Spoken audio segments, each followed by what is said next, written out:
think my favourite format at the moment is probably one-day cricket. It's obviously in the middle of 2020 and 4 days pretty much, and it just gives me more time. 2020 is a bit hit and miss. You go out there, you can either do a great job or you do a bad job. 4 days is a little bit long and mentally tiring at times, but 1 day is, you get in there and you're there for 6 hours and you get a result, so I enjoy that side of it. But personally, I just like to go out there and just bat through the middle, and then not too worried about what my score is, and then hopefully I can catch it up in the later part where some of those 20-20 shots come into play in the longer form. I was born and raised in Durban.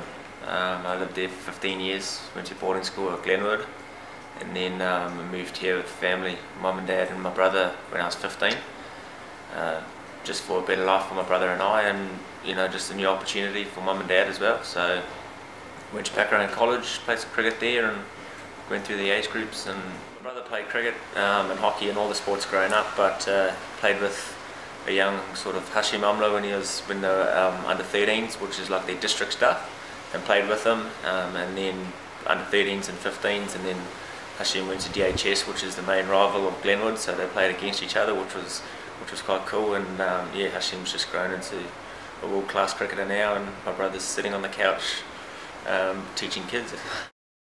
Obviously the artificial stuff when I first started playing, that doesn't really move, so that played into my hands, and then it took a couple of years adjusting to the different wickets, and obviously being a medium pacer, the wickets suit me a little bit, but batting wise, you've got to tighten your technique up just a touch. Yeah, it does if I don't have the right mindset going in. I always try and tell myself I've got way more time than I think, but sometimes just that energy and that nerves get a hold of you, and you start playing some shots early on in your innings when the ball's not quite there. So yeah, it does get you into trouble quite a bit, but hopefully the more I grow and the more experience I get, I'll learn to understand my game a lot more and hold it back until I really need to hit those big shots.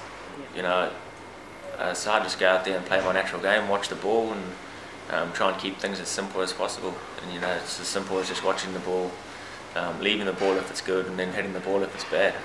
So I keep it really simple, and sort of what Craig is doing now at the moment. He's keeping things really simple, even though he's gone up the order and he's scoring runs. So there must be a little bit of a formula for success when you keep things really simple. Yeah. Well, being selected for New Zealand was obviously a great experience to go over to South Africa, where I'm from, and to debut in all three forms on one tour was quite special. I thought I was going to go over there for 2 weeks to play some 20-20 cricket there, and then come back, play some HLP Cup for Auckland, and then hopefully get chosen in that one day. But unfortunately, Fultz got injured, and then I stayed on, and then Frankie got injured, and then I got my shot at a debut against the #1 team in the world. So that was quite special. Although I didn't do well, I enjoyed the experience, and even in the 20-20s and 1 days, and to come away with a victory against the world's #1 team in the ODI series was something very special, and something that group of boys will remember for a long time. General goals, yeah, obviously I'd like to cement my spot, but if that doesn't happen, just go back and play for Auckland and just keep enjoying it.